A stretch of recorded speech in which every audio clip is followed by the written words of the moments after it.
Right, welcome to this special edition. This is a replacement in many ways for what we'd planned to do today, which was to talk about the Who Loves You album, but due to Lee Shapiro's hip fracture and John Piver's, I think maybe a dose of COVID, he was feeling rough as well. So we've quickly rescheduled and reformed this discussion to talk about how we got to the major event that we're all anticipating, and that is the release of the Snapper Music box set.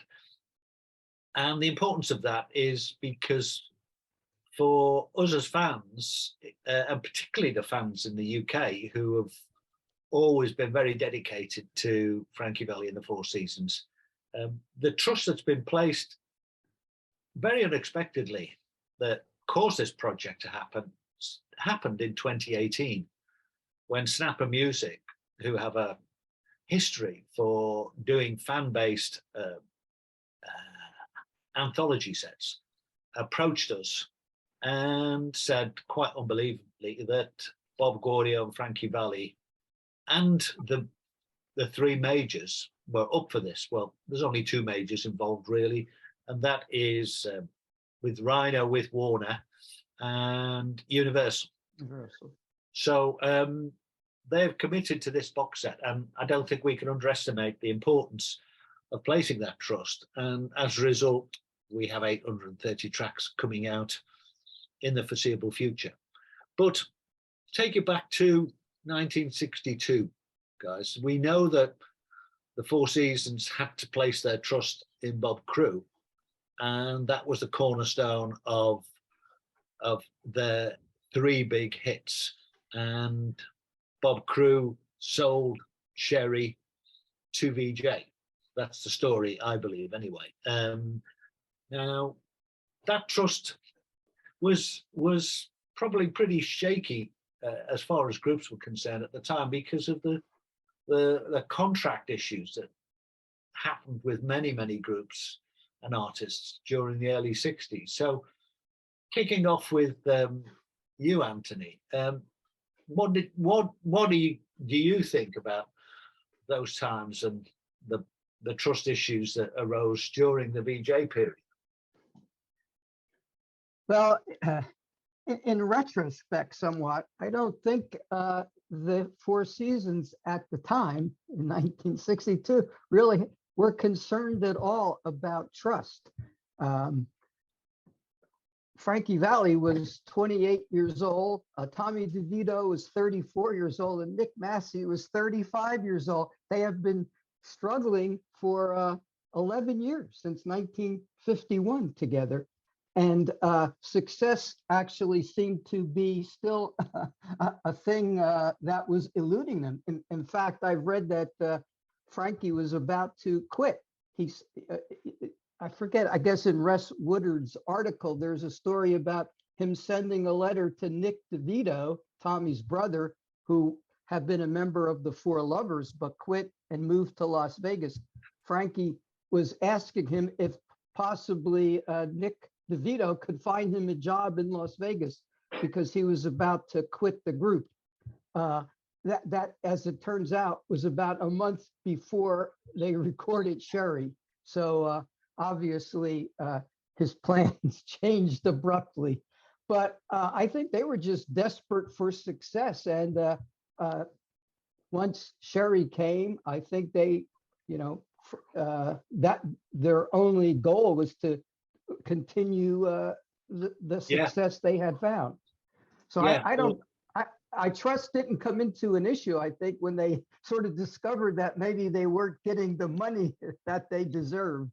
Yeah, so the trust sort of eroded itself through that period until obviously their relationship was with Genius Inc., which was Bob Crewe's company. So when things started to go wrong, they had to push Bob Crewe to try to fix the money situation. Is that how you see it, Chuck?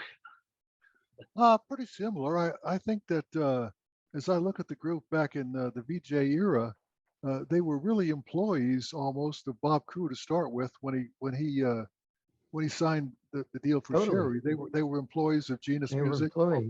or Bob Crew, and their major concern on that, of course, was income. And as they moved forward, I think they started to become involved in the business aspects of the music, and understood that there was things that they did not deal with prior to that they were going to have to deal with, and they started to learn, so to speak, on really how to manage the group and the relationship between the group and the producer and the record company. And it was all starting to come together, but it took them a while, I think, to really understand how involved they needed to be to make that successful. They were primarily involved, concerned, I think, Valley and all of the guys except Gaudio probably involved with income, and Gaudio was concerned with focusing on writing music that was hits. And those Yeah. were their prime concerns, more so than the managing of a business. Yeah, well, Mike, obviously after the 3 #1 hits, it has been said that they didn't believe it would last, but certainly something happened that came to a head after the Ain't That a Shame album that caused a big dispute and set the first elements of conflict between artists and record companies that we know in their career. That was the VJ suit. You think so, Mike? Yeah, I do. I just want to comment on we know that the members of the group are well into their 20s at this point with VJ, except Bob Gaudio, who is in 1962. Bob Gaudio is what, 20 at the 20, most? yes, 20. 20. Yeah. 19 when he joined the Four Lovers. Yeah, and I always say timeline is everything here, because Bob Gaudio gets a really bad taste of the industry at a very early age. I mean, he writes, he had success with the Royal Teens at the age of maybe 15 or 16, yeah, if I'm not mistaken. Yeah, he did. Yes. And before Sherry, like Anthony said, Frankie Valli was ready to fall back into a career. They're ready to throw in the towel. I understand that Bob Gaudio had little business cards that he made up as a singer, as a songwriter, you know, and I know that the late great Walter Gollander had showed me a card that was given to him by Bob Gaudio in the summer of 1962, just prior to Sherry breaking big. But very quickly, We didn't know that, Mike. we run into problems with VJ right at the outset. We know that I don't know how to pronounce the president's name, Ewart Abner, who had a little gambling problem and was paying off DJs and flying them out to Las Vegas and paying prostitutes and all that things. Payola's not exclusive to the 50s or Alan Freed. No. Right? To the point where VJ is having money problems. They can't even afford to press additional copies of Sherry, right? So Bob Gaudio, I mean, the litigation, what results in litigation with VJ by the end of 1963, I mean, this is Bob Gaudio's first taste of real success. So this type of trust issue develops very early on, I think. It did. And Charlie Colello comments to some extent on this in his book, because the story that we'd had rumored, and I think the first guy who mentioned it to him was R.T. Wayne. He's passed now, but he was being encouraged by Bob Crew, who was in dispute with the Four Seasons, because obviously they wanted the case to come to a head and get their money. And whatever the delays were, the dispute turned into one with Bob Crew, and he was threatening to form a new Four Seasons. R.T. Wayne was supposedly recruited for it, and the other guy who was Atlantic, Larry Santos. Larry Santos. Yeah. He was. The stories go that he was talked about as being a Four Seasons, but Charlie makes it clear in his book that they realized that they were far better building on what they'd done and the skills that they had, and move on and try to do something new. And that's when they discussed with Atlantic and with Philips the possibility of another recording contract, but they still hadn't resolved the legal dispute. So So, you know, as you say, Mike, Bob Gaudio was thrust into legal issues right the way through their early career, and it must have been a big sigh of relief when they recorded Dawn and it was such a big success. But they still had the legal dispute to resolve. But that's This the is like story this of their spreads career. its way through their entire history, It's, more or less. as you say, it's in the timeline, and this is something that we need to keep picking up, contract It's, by contract and label by label. Contract kind of litigation, contract litigation. Yeah. Yeah. Mike, a question on your comment on Sherry, where they were not able to press enough copies. There are really two versions of Sherry out there. There are the standard VJ pressings, and then there's pressings made by Columbia. Is that part of the issue that they had? That I didn't know. This is news to me. This is again, this is as a lot of our information, a lot of our earlier information we attribute to Rex Woodard. Yeah. So I'm going based on what Rex I've read. Yeah. Okay, Yeah. I'll send And I the would like group to know more about that myself. I'll send the group some images of the alternate pressings. Yeah. Which have the Columbia Z numbers on them. Well, the research we did for the box set did demonstrate that they didn't have the original single version of Sherry because it runs slightly different timing to the LP pressing, and that hasn't been preserved in the Four Seasons Partnership archive. Many other tracks, as we go through the box set, and we'll do this when it comes out and we start to review it, because you guys will be able to hear the differences, hopefully. But then they moved on to the success, the big success, while still in litigation. And they didn't seem to worry about it because the trust was then between them and Phillips, and there was strong trust because they had hit after hit. That's the way it appears, Anthony. There weren't any issues then until they got well through to 1966. I just wanted to make one comment. Again, in retrospect, I think it's very interesting that Bob Gaudio, as Mike said, he had all this experience, having had a hit single and being with the Royal Teens and touring from, that was 1958. Yet he then joined the Four Lovers, who became the Four Seasons.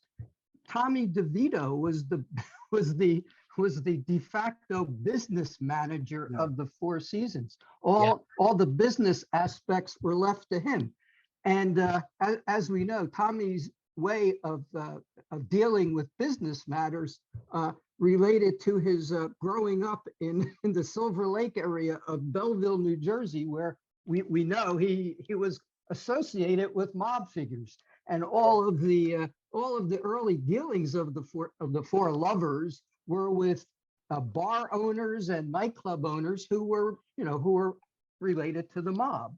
So it's a very good, it's a very good point, Anthony, and we'll come back to that again because Tommy shows, when you look through the timeline, the trust issues, that people would expect and hope to have in relationships start to hit home in really major ways. But Charlie's book is very open and honest about the roots and the background and coming from from New Jersey and the Italian Quarter, and how important that was to building relationships. And Charlie was the sort of guy that placed complete trust in Bob Crew and the group, and that shows in everything that they did right through till 1965. And it wasn't a case of lack of trust or conflict that caused Charlie to leave. It was major success of a #1 hit with Lightning Strikes and his work with Shirley Ellis that tempted him to want to become a producer. And of course, Bob Crew had to let him go because obviously two producers in the same studio Won't work. is not a good recipe for success. So Charlie departed, but then there was a major crisis of conflict in a lack of trust between Denny Ramdell and Sandy Lindsay crew. And as I have been told, they wanted more and signed to Epic without telling him, and he completely issued some sort of legal writ that stopped them from performing and doing that contract, and they ended up at Columbia as a result of Charlie helping them when he was there as a producer, although he didn't get the freedom that he'd hoped during that period and the success that he could have achieved. So there was the next point of conflict, and for Bob Gaudio to then, to recover from that, place his trust in Artie Schrock, who was obviously a school friend of Charlie and knew the business. Anthony, you were following the seasons on the ground at that time. Did you see this, or is it just that we know that I've Got You Under My Skin completely changed the game again after the success period? Yeah. The only thing I recall was seeing that Charlie Colello's name disappeared from Arranged By and was replaced by Artie Schrock, who at the time I did not know. I was not familiar with him. I didn't recognize the name. I just said, "Oh, what happened to Charlie?" And then I found out that he had left for Columbia to take a job as a producer on their staff, and was replaced by Artie Schrock. And of course, Artie was fantastic with "I've Got You Under My Skin" and then "I Can't Take My Eyes Off You." So but he also did some great redevelopments of the model that Charlie and Bob Crew and yes, Gaudio developed, and the puppet song "I'm Gonna Change," begging, yeah, make new gold hits, as we talked with Tell It to the Rain, previous sessions.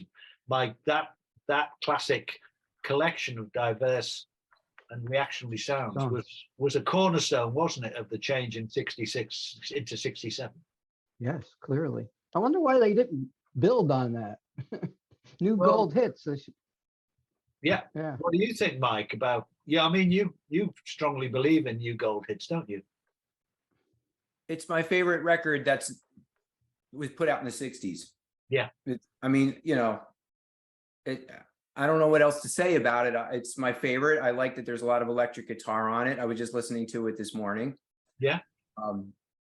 As far as furthering what you guys have just been saying, I'm all ears. I'm listening to you guys. Yeah, okay. I'm enjoying this because I like when this session is also a learning process for me, because I can't speak as effectively on this period as you guys can. We in many ways we were developing from teenagers to adults at this stage, and so the relationship with pop music was changing, and so too was the relationship of artists with labels.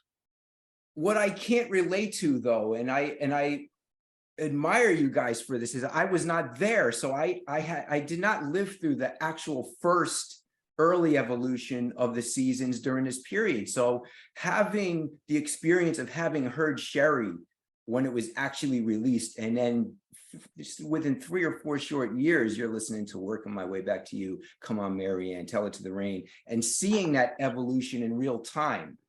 So I'm just, it's mystifying to me on any, what these shows have actually brought out is that we all have different experiences of the music, and they're based on locality, because Chuck's experiences that he's voiced in the earlier sessions about what it was like on the East Coast and West Coast. We know it was different on the West Coast, and we know it was different on the East Coast. So what we're seeing is that there was a localized reaction to Four Seasons music, and the same happened in the UK and Europe. and Australia and New Zealand. So it all has local aspects related to the people and the locality. In the UK, we know we relied on certain limited stations. In America, it was hugely different. So by the time we got to 67, things were beginning to change in terms of the way music was promoted. But with the success of Philips and the Four Seasons, they were able to be persuaded by Bob Gaudio to invest in copying something from the Beatles, copying something from the Beach Boys. I mean, I don't mean plagiarism in the true sense, but innovation based on what they were doing. And we talked in the past about Genuine Imitation, Life Cassette, and all the effort that Philips threw into that. And we talked previously about the lack of trust that developed after that. So, we came to the end of the Philips period when we had our past discussions, and it was all about trust breaking down. And that seemed to coincide with also finding out that they couldn't even trust Tommy. So, Chuck, you commented quite a bit about this in previous sessions. Do you see it as I see it? Well, I think that there was they were developing and the culture was developing all along through that period of time.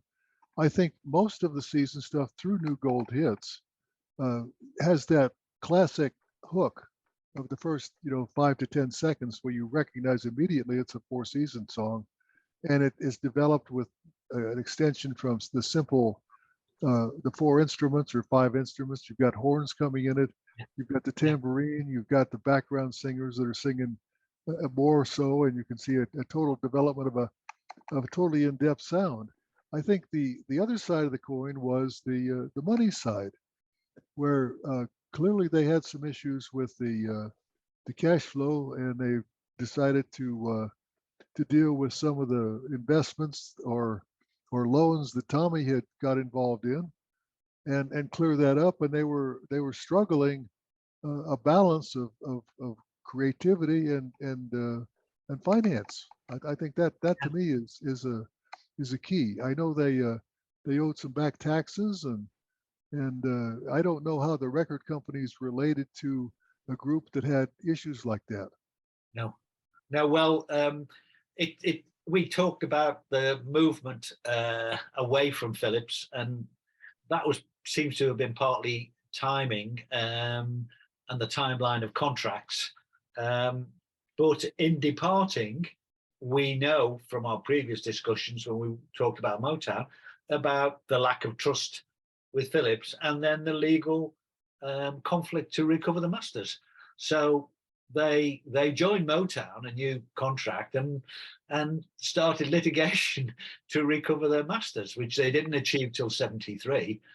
And by then, they were already losing trust with Mo West because the reasons we discussed in the previous session, and also Berry Gordy, as they worked through their contract and tried to achieve success in 73 and 70.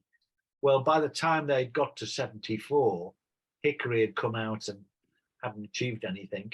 So they left that label and took one track with them. So, Anthony, the lack of trust with Motown seems to have been built, to me, on a relationship with Mike Caird. And Paul Airbounds has commented to me about Mike Caird. We don't know much about the relationship Bob Gaudio had with Mike Caird, but it seemed to be a pretty strong one for him to pick up on the group as they were leaving Motown, because all they had few songs. That's always remained a mystery to me. I don't know where the connection between Mike Curb and the Four Seasons came to be. I have to assume he just was a fan of the Four Seasons music as he was growing up through his life. And then he got into music and became successful, although he was, as far as I know, was strictly kind of a middle of the road person in terms of music, not at all rock and roll at all. He had some type of a choral group, and they recorded middle of the road songs. So I just have to assume he was a big fan of the Four Seasons, and when he got into position to have a connection to a record label, Warner Brothers, he wanted to sign the Four Seasons. It seems he had his record company, and he did a deal with Warner's, which lasted for decades. Warner's were the distributors, he was the record company. So in committing to the Who Loves You album, I think, Anthony, you pointed out something about the relationship between him and Bob Gaudio. I think it might have been a Rex Woodard article where Bob Gaudio did Bob Gaudio think that Mike Kerb was going to produce the album? Oh yeah. That is quoting Rex Woodard, that Bob Gaudio, when they signed with Warner Brother Curb and were recording or planning to record the album, Who Loves You album, Gaudio assumed that Mike Curb was going to be the producer, but apparently Curb said, no, I want you to do it.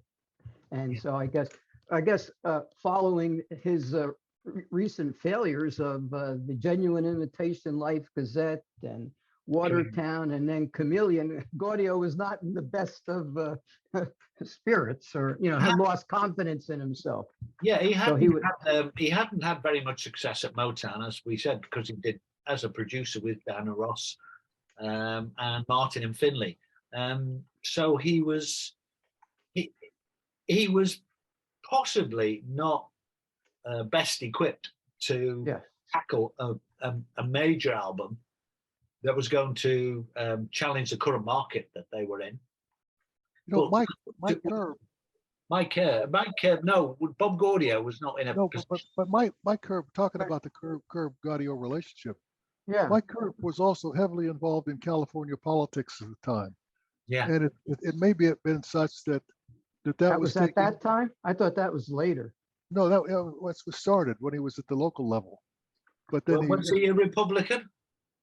I think so. He's one of the last of that group. Right. And he was heavily involved in California politics, and it could be the same thing that happened with Berry Gordy, where something else got his interest, and he lost interest in actually working directly on a production model with the Four Seasons. You don't know. All those pieces are so complicated.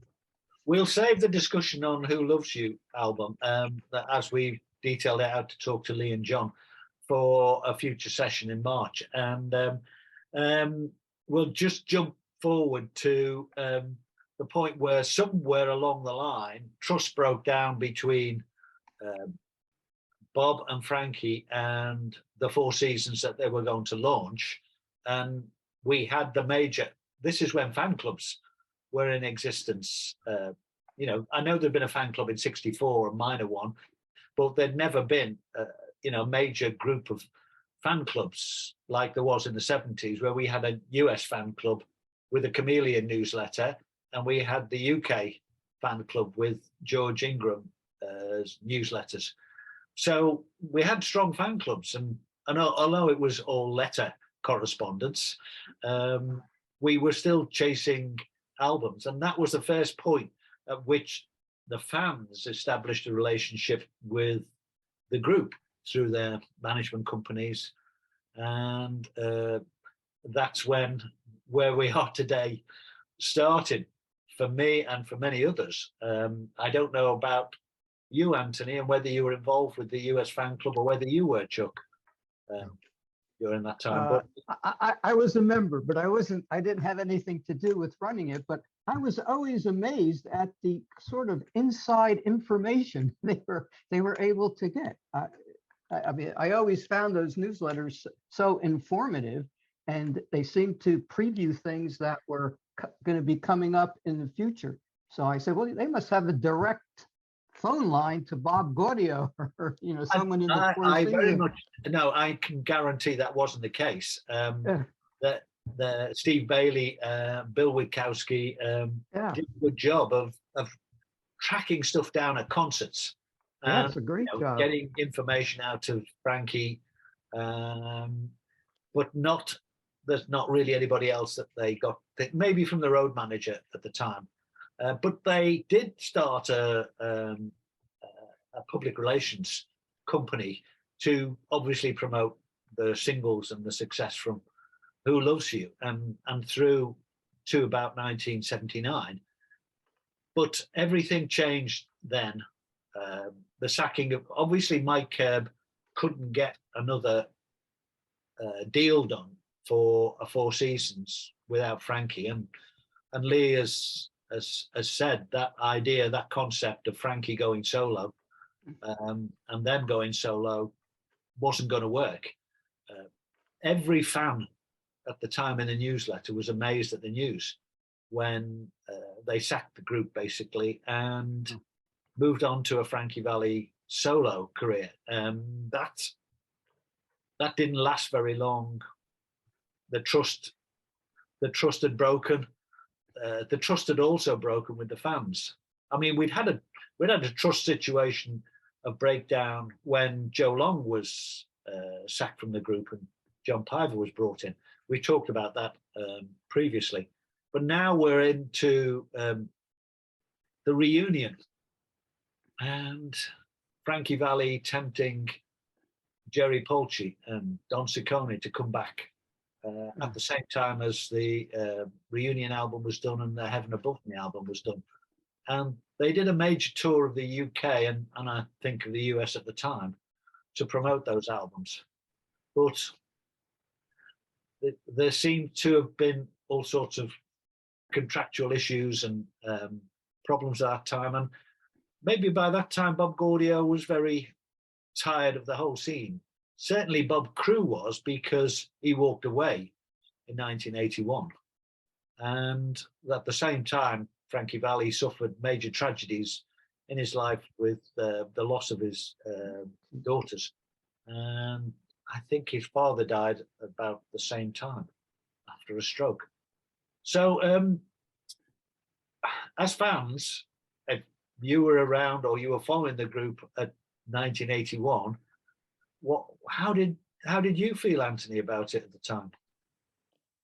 Well, probably like most fans, I was really upset that the Who Loves You Four Seasons were disbanded. I just didn't understand that at the time, and I didn't really read much about it other than the fact that they were disbanded and Frankie was going to go, solo, and I couldn't understand it. And then about 2 years later, I see this Reunited album, come out, and Don Ciccone's on the cover and Jerry Polci with some other newer members, and I said, well, they're back together. Why did they ever break up to begin with? I just didn't understand the whole thing. It's even to this day, I mean, it's somewhat of a mystery and a disappointment. Yeah, Jerry Corbetta came in Yes. at around this time as well, and he was a major personality and had quite a key role as a sort of producer, arranger, and songwriter. And songwriter, yeah. He was an excellent addition. I had no problem with that. I saw him on tour when he came on tour, and I've got a recording of the Southport Theatre show where Frankie was barely able to perform because of influenza, and the group just jammed through the whole session to keep it going. But there seemed to be there seemed to have been a complete breakdown that happened in terms of relationships with record labels at that time, and there was no new deals. Frankie didn't have a deal. There was no Four Seasons, so it was Frankie Valli and the Four Seasons in whatever form of employees that was going to be. And that was when Robbie Robinson started to take over most of the arranging. And there is a story around one track that Frankie recovered from the sad losses and went back on the road, as he's always wanted to do and had to do, in about 1982. And I don't know much about this period because the fan clubs collapsed at that time. The communications broke down completely. And as I've documented in The Rise and Fall of the New Four Seasons, everybody just gave up in terms of the fans. They had no trust in the group or the group's management. And that lack of trust meant that basically there was nothing to report. There was no new music. And then there was a whisper that, because Bob Crew had left as well, there was a whisper that Frankie had laid down 8 or 9 tracks. And he started to perform again, and he announced at a concert, the only thing I've got is a recording of You're Never Too Old to Rock and Roll, which he co-wrote with Jerry Corbetta. They sang that at some concerts. And he live explained at a concerts. concert that it was, Yeah. it was going to be part of a new album they were putting out. But they didn't have a record deal. There was no record company around, wanted to invest in them. Music scene had changed.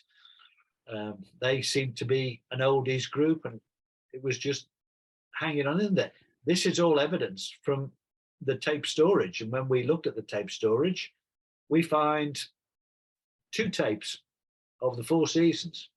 And all it is Jerry Corbetta and the band playing songs that we've never heard of, with titles we've never heard of, by writers we never knew.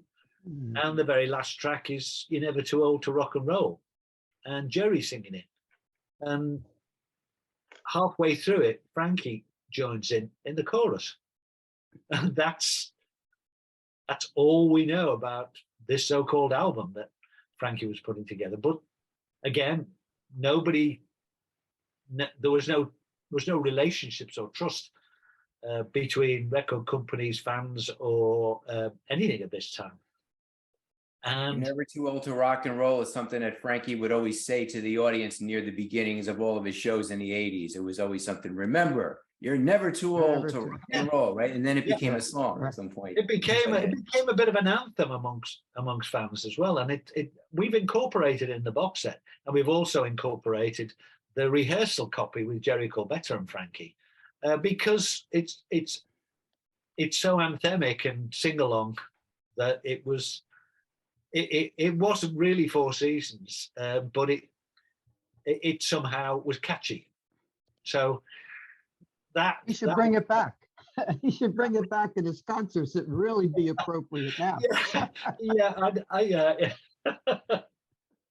But there is no evidence that it was ever recorded. And the first we knew about any recording was in 1985, and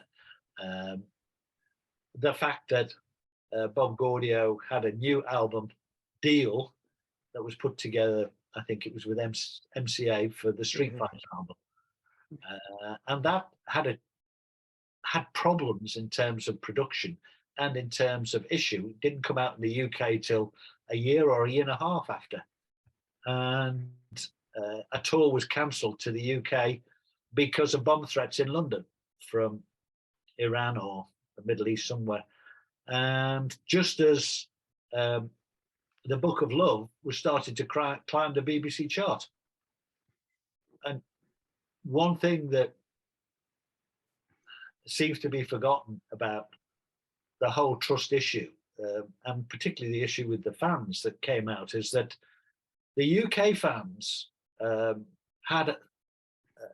there was a more stronger following in a very small group of population in the UK with the Four Seasons from the 70s and through into the 80s, and has continued ever since. But because the US is so diverse and so big, the popularity of the Four Seasons seems to be a patchwork quilt. It is. Very Of much so. following, and you guys are individuals who were in those areas, and you saw the ebb and flow of that. But in the UK, we always felt that the group had a comeback in them ready for us, and have always been welcomed with rapturous. And again, the trust relationship rebuilt with the UK through to where we're going to get to, which is 2018. I think it's very arguable that they've always been bigger in the UK or more popular, you know, beginning with You're Ready Now. Yeah. And, you know, that It's 69 and what we talked about when the UK, the first UK tours happened since 63. So that established a following. They were on Top of the Pops. They were on TV in the UK. And again, in the mid 70s, they were always on. When they were on tour, they were always on TV. Yeah, And someone just, yeah, I was going to say, someone just posted on Facebook on one of the Four Seasons Facebook pages that they were surprised that looking at the charts that the Four Seasons actually have more hits through the 70s in the UK than in the United States, which is true. Yeah, Yeah. several more. Yeah, that was the strength of the fan club and the cohesiveness of the circulation of information from George Ingram and Lynn Berlin and the other guys who were in it. You know, I was a follower. I might have wrote an odd letter. And in the States, especially on the West Coast, they had no PR. I mean, you had to really search for their music because nobody was playing it, or it was hard to find in the record stores. So there was nobody following it. They were following new groups or other groups that had a better PR system. Well, do you think, Chuck, that by mid 1980s, when Street Fighter came out, it was a bit of a punt by Bob Gaudio because, you know, he didn't really have a sound. Lee said it was some sort of stitched up deal with Sandy Lindsay and somebody else. Irwin Levine. yeah, Irwin Levine. It had a diverse group of songs by different writers. I think probably Jerry Corbetta had some influence on what was on that album too. He did. Most of the songs were written by Sandy Windsor and Irwin Levine, who of course used to be Larry Brown's partner and wrote Tie a Yellow Ribbon. Yeah. So we don't really know the background to how that happened or why it did or the relationship with the record companies. But it's certainly, you know, if you look at one album issued to a worldwide set of fans who followed Frankie Valli and the Four Seasons through the 60s and 70s, to get one album in 10 years, basically, is, you know, that shows a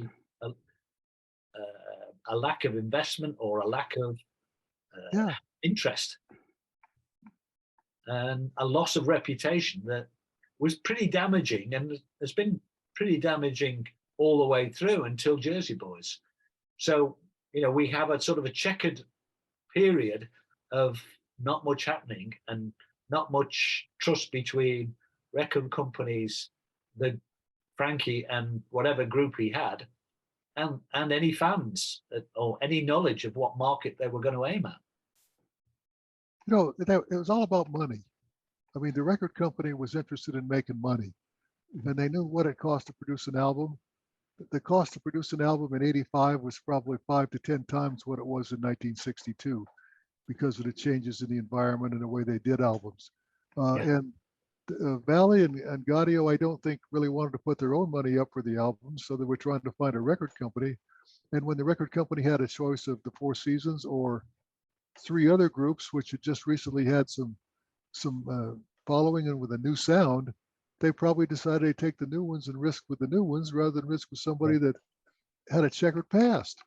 When we looked at the catalogue and the storage for tracks for the 1980s, it's a motley selection of stuff. You know, the only unreleased tracks we found were "Deep in Your Love" and "Test in the Water," which seem to be Jerry Corbetta songs. We don't know the writers. And most of the rest of the tracks were individual project or duets with Frankie singing with other artists that came through. But the big change, obviously, was the launch of the CD. And that's when the reissue program. All the old material resurfaces. on everything CD. that we'd all bought, and we'd all Yeah. started to surface. And that's when the first, the next second Motown release came out with the Superstars collection, which was, you know, just a handful of songs from Motown. From inside you. Yeah. Yeah. But I have to say one thing I noticed this morning. I was driving around listening to the Anthology collection, which was put out in 2008. I'll get to that in a few minutes. I remember a comment by Bob Gaudio saying how angry he was that he never got to mix those tracks. And the interesting thing about them is that it's a Frankie Valli album, and it came out after the success of My Eyes Adored You, and was issued in the UK on the basis of that. It had extra tracks in the UK than it did in the US. The noticing thing is that The Night is a Frankie Valli recording and not a Four Seasons. It's a slightly different mix. The lead in is Frankie Valli, it's not the Four Seasons, which changes the whole feel of the song and doesn't work. And Life and Breath doesn't have the Four Seasons overdub on the intro, which was on the single. So the album was mixed by Russ Tirana, and I suddenly thought of Bob Gaudio's anger and, you know, towards Motown, and again the lack of trust, and, you know, the betrayal. But of course, when you've read a book like this, Dirty Little Secrets of the Record Industry, of the record, the anthology in 2008, though, that was not put out by Motown. Who put it out? No, it was because Universal had acquired Motown. Yeah, okay. Yeah. So the one it was some strange name, though. Yeah, there's some strange things that got us to that point, which I don't know why these connect, but they do connect because of where we were in the UK. When you say the anthology, are you talking about the Motown years? Anthology, or something else? Because because Bill England had pulled together the 25th anniversary set, and that started off, you know, the Reissue program, and that ran right the way through the 1990s. But 92, there was this project that Frankie and Bob did called Hope and Glory, which wasn't even released in the UK. So that was a Warner Curb release, but something went wrong with it. They never promoted it. It's not no promotion at all. I just found that entirely fortuitously as I was going through record racks, CD racks one day at the local music store. Yeah, in the UK we had to import it, you know. So the fan club network was still existed, but I was by that time sharing the role with George Ingram, and we were still putting out newsletters, but information was very sparse. I've listened to the album. There's something wrong with the mixing on it, which isn't right. But there's nothing wrong with the songs in the main. But I noticed when I played the dance album from 1994, by comparison, it is absolutely superbly mixed.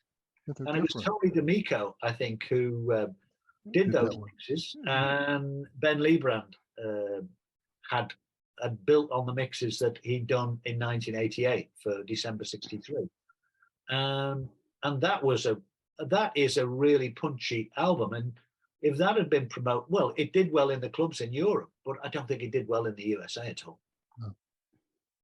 I think it was barely heard or covered. I had to order it through a record shop, and it took months to get to me. I found it by accident. Yeah. But this is the story of their career, isn't it? Right. Yeah, through the 80s and 90s, anything I found was purely accidental. Yeah. Just from me regularly visiting the record stores and going through the racks. I was purposely looking for anything by the Four Seasons. And fortunately, I would come across them, but there was no promotion. There were no announcements that these albums were out. Now, if you weren't looking for them, you'd never find them. Right. That's right. Yeah, and there was nothing to the success on the dance scene that happened in 1988 with December '63 remix, and again in '94 on the club scene in Europe. We markedly knew about, but the fan clubs didn't exist. There was nothing coming from the group. But I found a very telling interview a week or two ago by the late Stuart Miller. And if you remember, Stuart was tragically killed in a motorcycle accident a few years ago. But he had interviewed Bob Gaudio in 1972 during the Motown period. And he got the inside track on what Bob thought about Motown. And he managed to interview him again in 2002. And that interview is very interesting because he asked him, and I'd asked him to ask Bob Gaudio, because I was ferreting at this time through what might exist. And he asked him about the Motown tracks and whether he knew Harry Winder was searching into the archives. This stemmed from a list I'd been sent by a Motown intern in the late 90s. This was after we'd received a copy of One Man. We got One Man in 1997.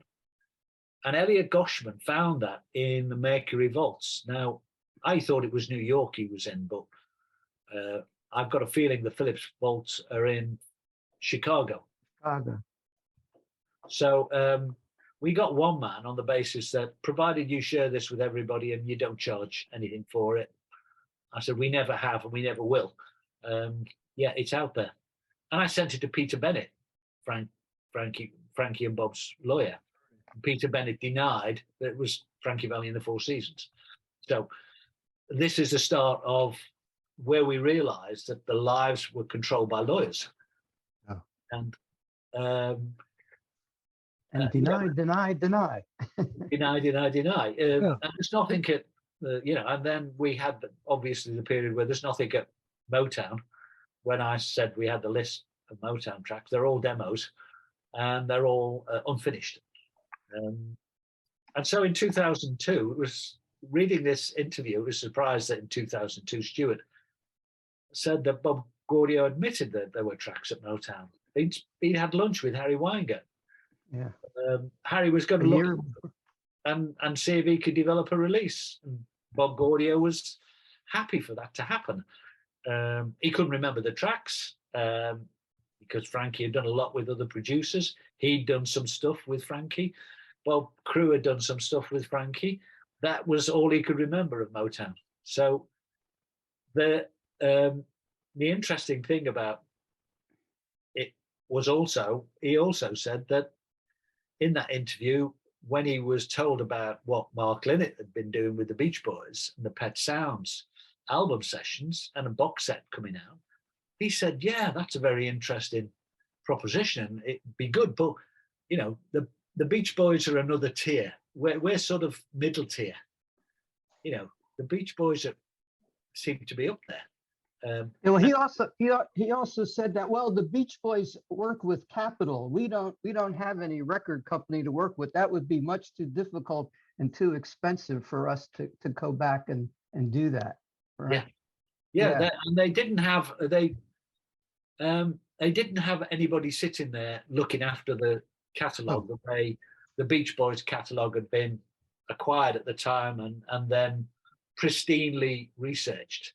But the interesting thing about reading that article now is the seeds of what was going to happen in 2018 and the redevelopment of trust. There was going to be a destruction of trust at that time, and then the period between them has been a rebuilding.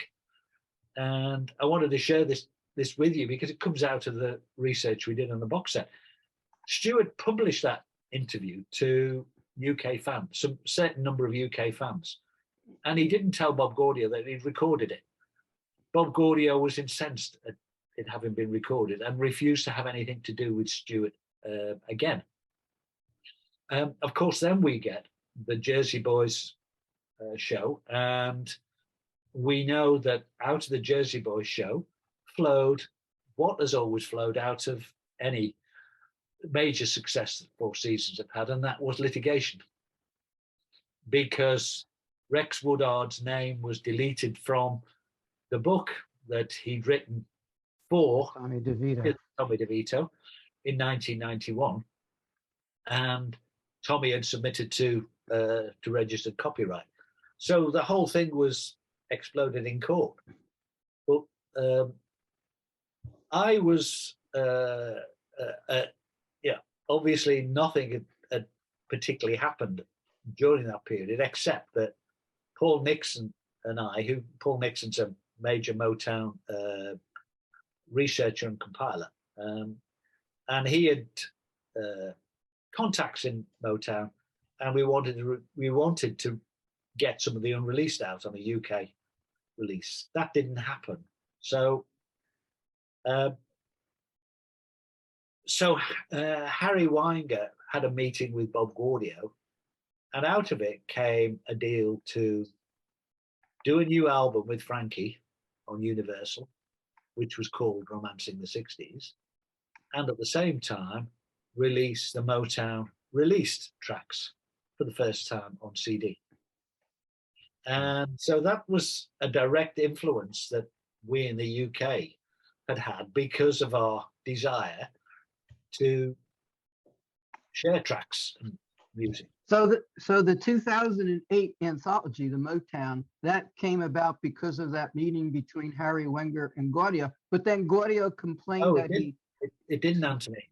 It came about because Paul Nixon and I resubmitted a proposal to an independent record company in the UK.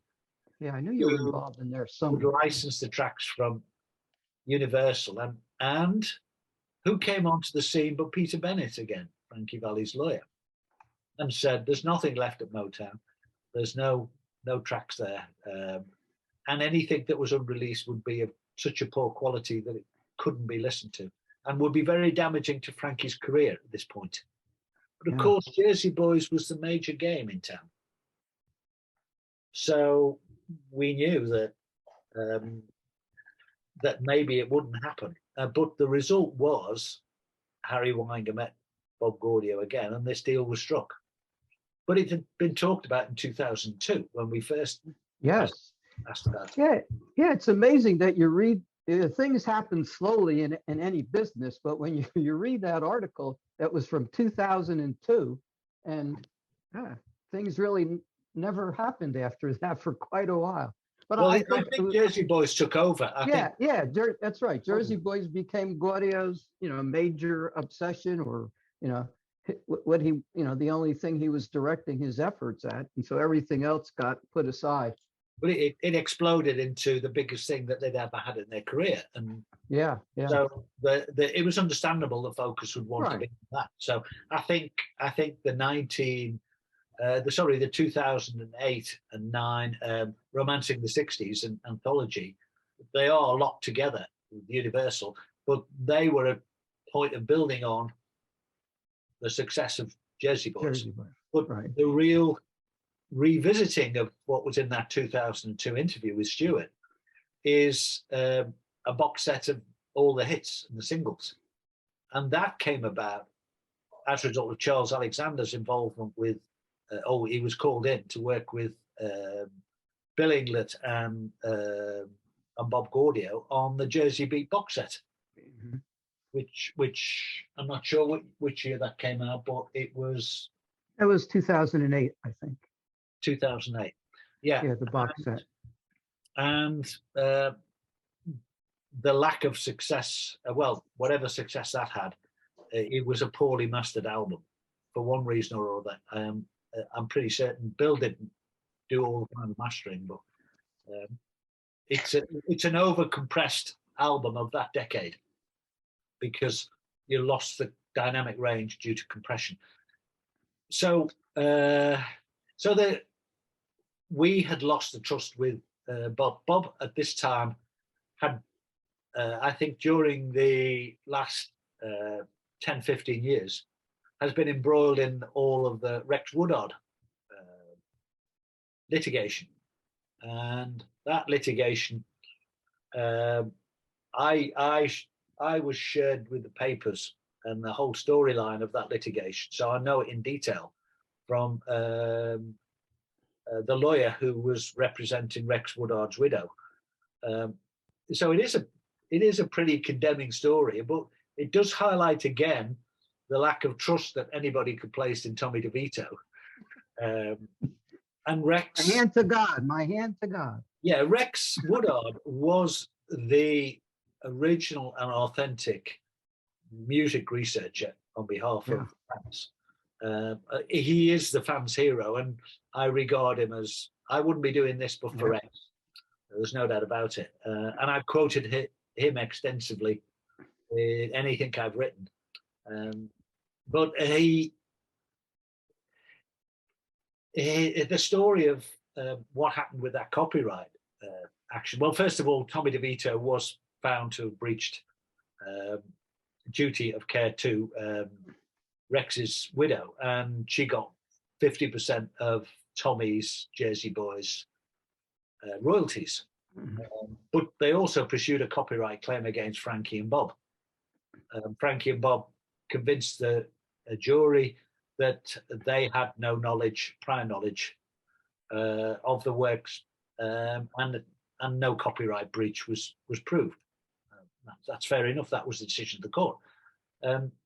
But as part of that litigation,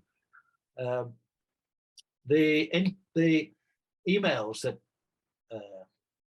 that had existed between fans and Bob Gaudio and Frankie Valli had to be disclosed, and as a result, I believe Bob Gaudio became even less trustful of fans than he had been through his career, maybe shaped by Peter Bennett. I don't know. Bob has never spoken about this. Anyway, in 2018, I didn't believe that Bob Gaudio got a deal done with Snapper.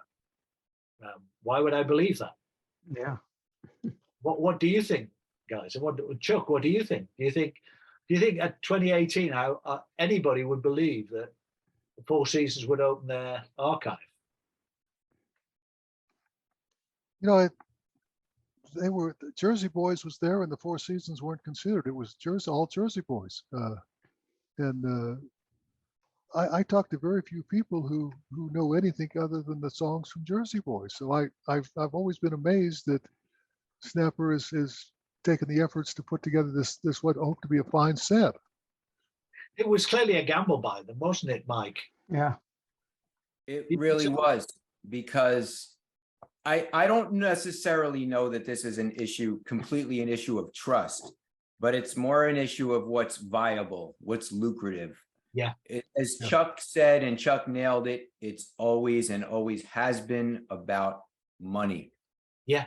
But that's what I think, you know, when you're an artist, what do you want to establish in your career? Do you want to make money, or just make money, or do you want a relationship between your art and the public? And the part of what we as fans, that element of exploring the band artistically, and Bob Gaudio as an artist, and us as fans, that a very small percentage of the Four Season fan base that wants to explore Bob Gaudio as an artist and see that evolution of the band and what's left, what's in the vaults, give us more. A very small percentage. So for Gaudio, at some point in 2018, whenever it is that they did some sort of a deal, said, okay, let's look into this. It's always been a matter of, show me the money. You know, what is it? Is it viable? It's a band that I could compare it to that have absolutely nothing to do with the Four Seasons is Kiss. There was a period in their history, and I'll be brief with this, where it was completely different, but they entrusted their entire financial situation to a management company called Glickman and Marks. And they really got screwed over. And it took them about 10 to 15 years to realize that.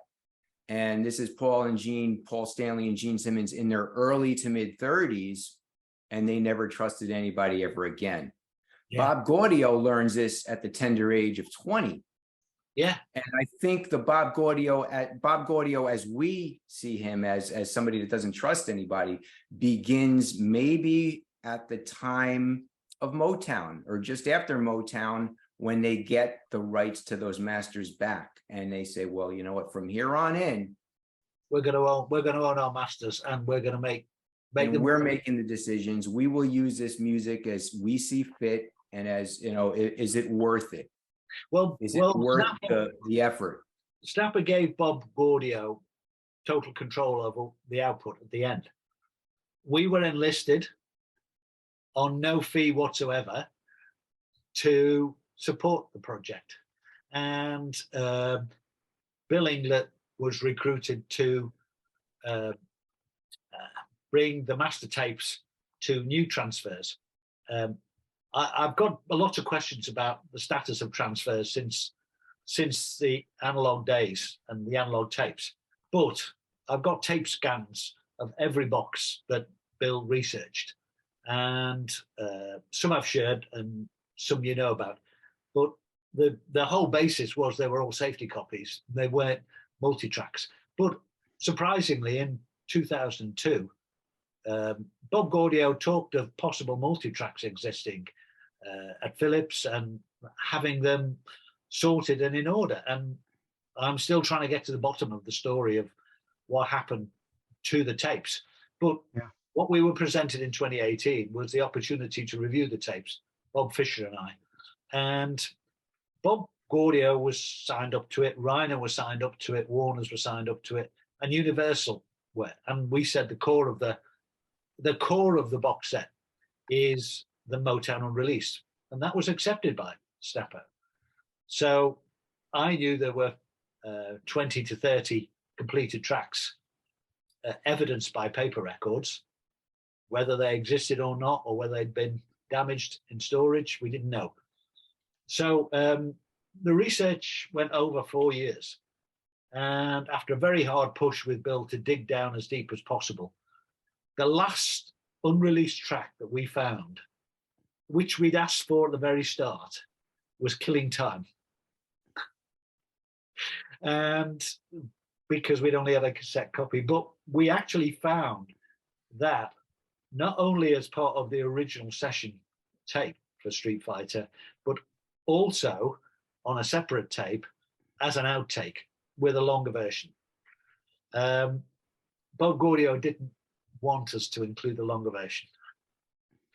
He doesn't seem to like longer versions because he also rejected Charisma extended version from the Motown anthology.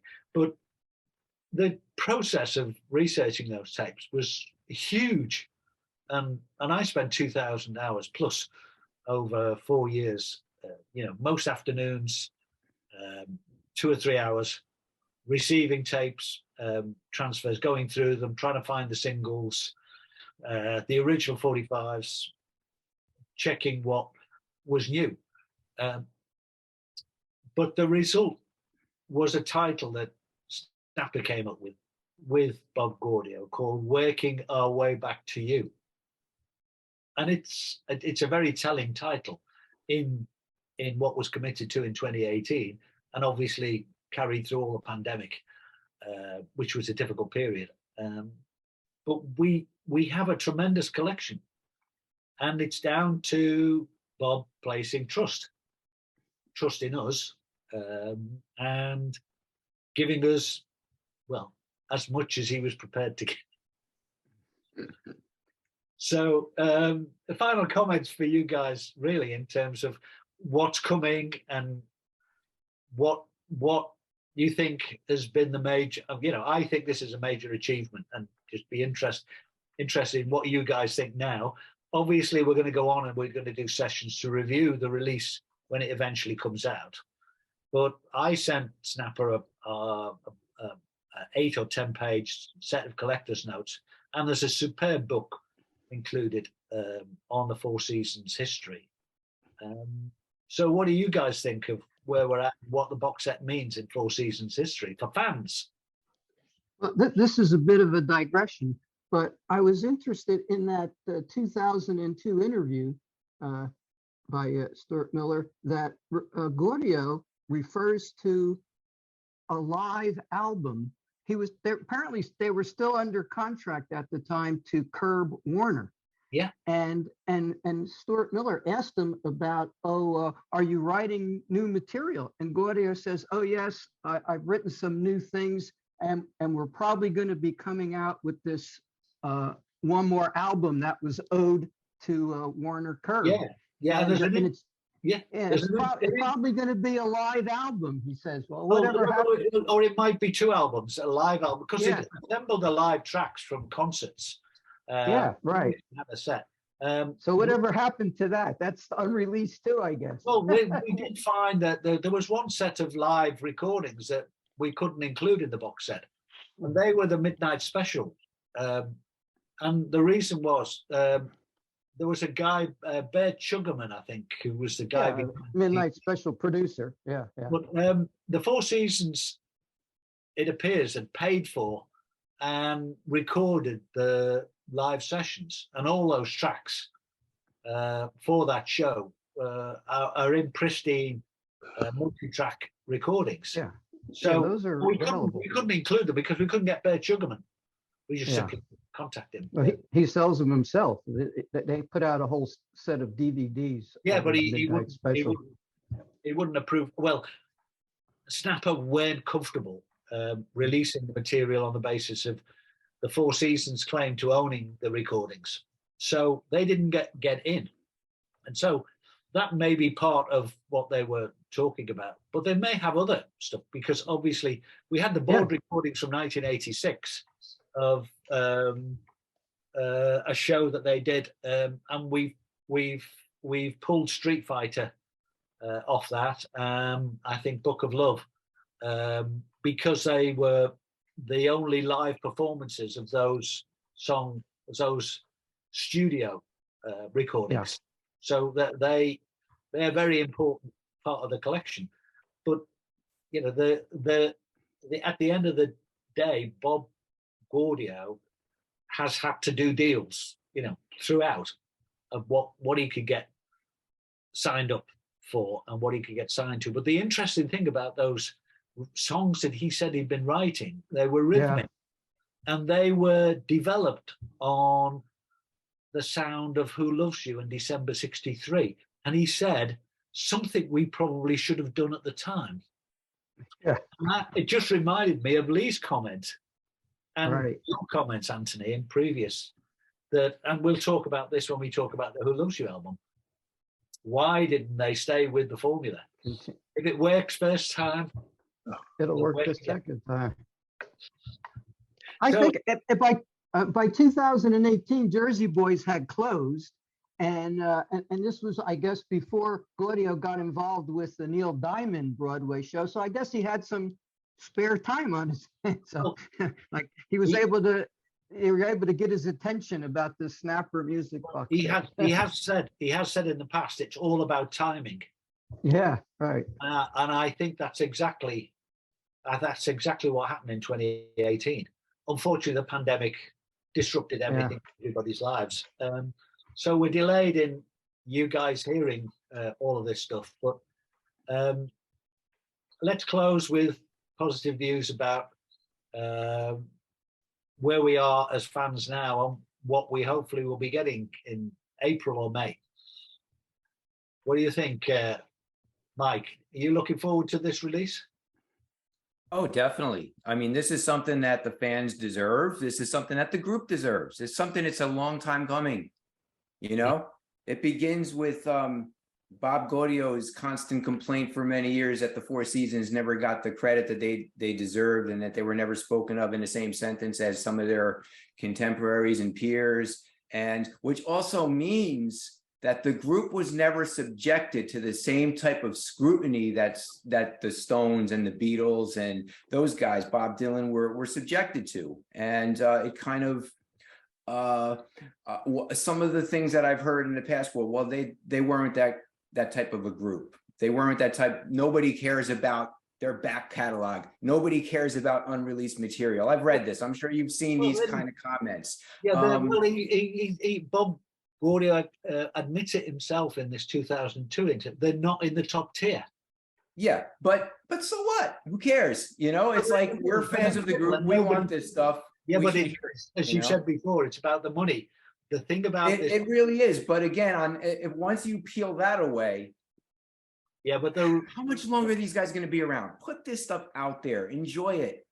The thing is, it was Snapper built the financial model on $750,000 of sales. That's the income from 2,500 box sets selling at the prices of £350 in the UK, $440 in the US. You know, it's a simple financial model. That's why the majors went for it, because there was money to be made out of it. Yeah, that they couldn't otherwise make. I have some additional thoughts to this, but I don't know if I want to make them public. But you know, it's based on some conversations that I've had with people. But maybe that's for off the air. Okay, You know? okay, you can send me an email, Mike. Yeah. Okay, all right. So that's where we're at, guys. I thank you for your contribution. It's allowed me to share and offload an awful lot of what's happened in the research and what the research has meant in terms of going back. So thank you to you all for this special session. I hope that fans of the Four Seasons and people anticipating the box set will realize what an important project it is in their history. Yeah. And thanks to Mark for recording this. So I'll say good evening to you from here in Spain, and from your point of view, have a great day, and thank you once again. You also. Thanks, Same Ken. here. Talk to everybody soon. Take Bye care. all. Take care.